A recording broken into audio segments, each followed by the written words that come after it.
This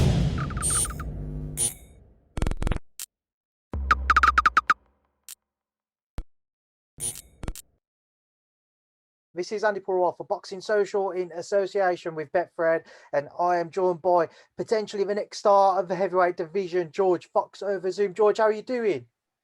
I'm good, man. Good. Happy to be here. I appreciate you giving up some time. I've got to say the resemblance between yourself and your father is uncanny. Yeah, it's there. It exists. But I actually look more like my mother, to be honest with you. But definitely the influence of my father is there 100%. How is Don? I haven't spoken to him for a week or so now. Yeah, he's well. Just same old, training away, training the fighters, me, Jordan, a few of the others. Yeah, same old, man. Obviously, good news for the gym with regards to yourself with a recent announcement teaming up with Frank and obviously with Jordan Yep. teaming up with Matchroom.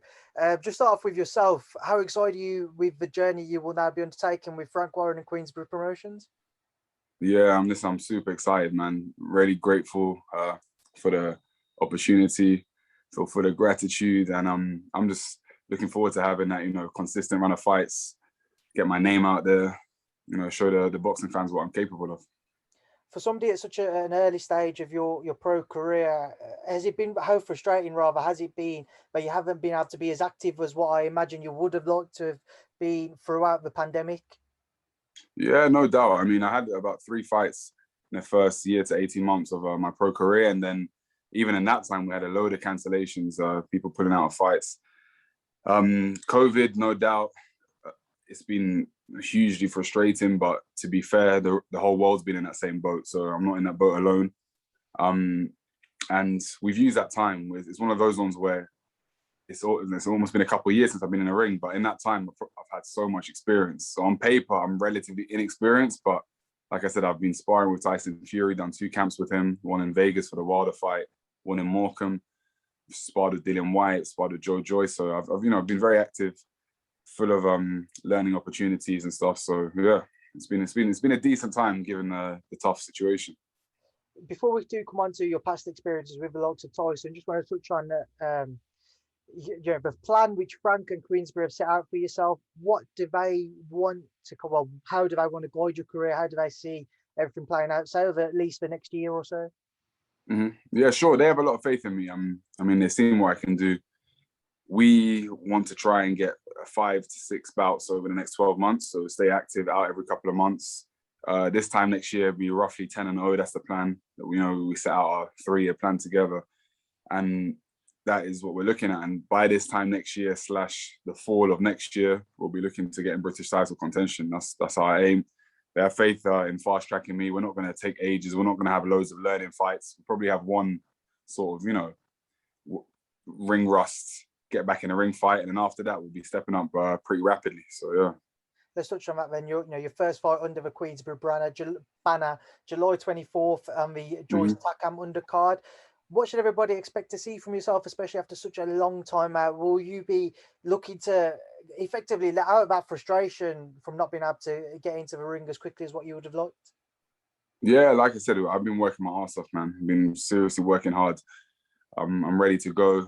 There's no excuses. It's not about I haven't been in a ring for so long. I've had top quality sparring, and I'm in a good place mentally, physically, spiritually. I'm in a great place. So I'm just looking forward to getting back in that ring, getting a square circle, letting my hands go, and delivering the magic that I know I'm capable of. The domestic heavyweight division, George, is stacked with so many terrific fighters.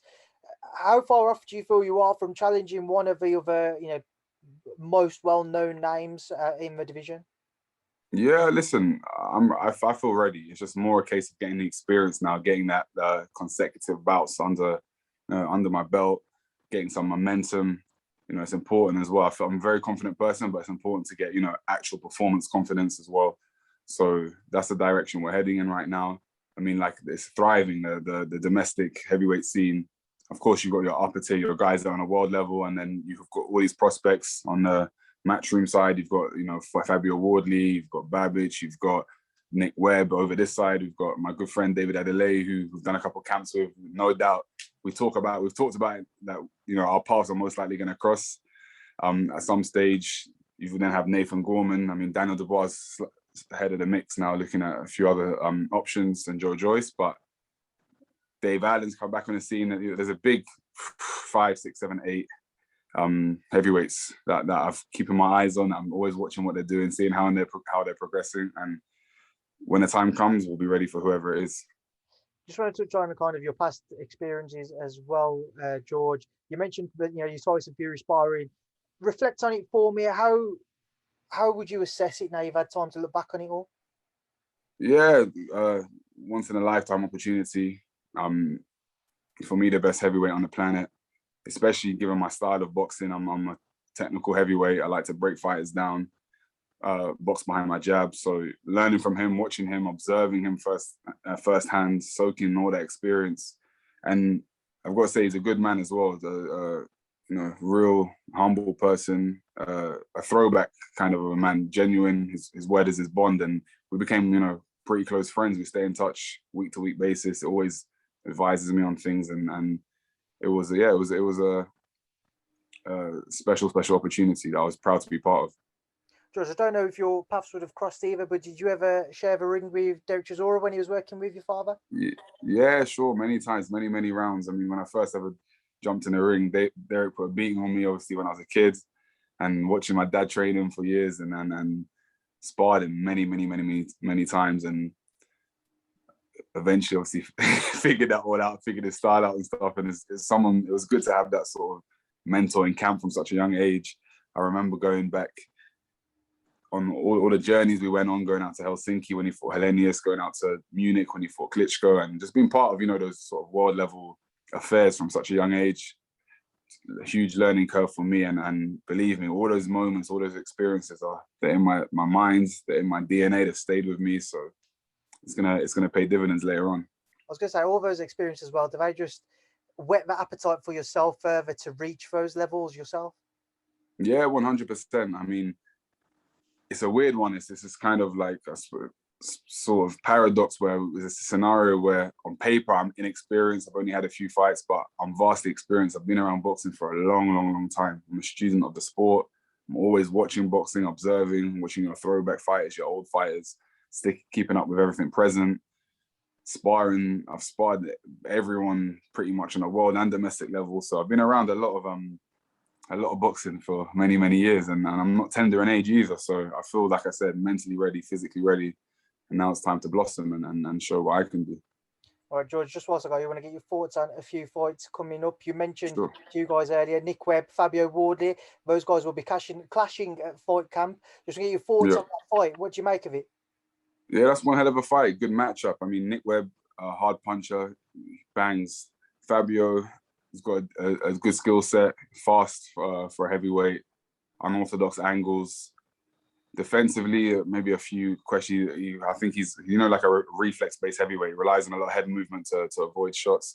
So I think stylistically, it's an interesting matchup there. It's a battle of wills, battle of can Fabio stay out of, away from Nick's power.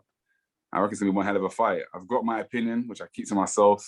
I don't share to everyone, but it's going to be an interesting one. You also got the trilogy bout between Tyson Fury and Deontay Wilder. This time around, George, do you expect we'll see anything different? I mean, it's hard to say. Fury is one of those characters and fighters that he can box you, he can fight you. So we'll see what style he brings on the night.